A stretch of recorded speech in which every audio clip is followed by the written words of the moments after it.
So, Russia and America had proxy wars where they'd use other countries to fight with. Is that a bit like picking a character to do your fighting with in Street Fighter 2? Well, I think throughout human history, there's been a tendency to try and use other forces, fighters from other lands to help do the fighting. Right, so exactly like Street Fighter then? Well,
That was uncalled for.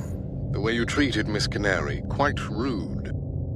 No time to worry about feelings. There's always time to be human, Bruce. You need people. We all do. I can't drag anyone else into this world.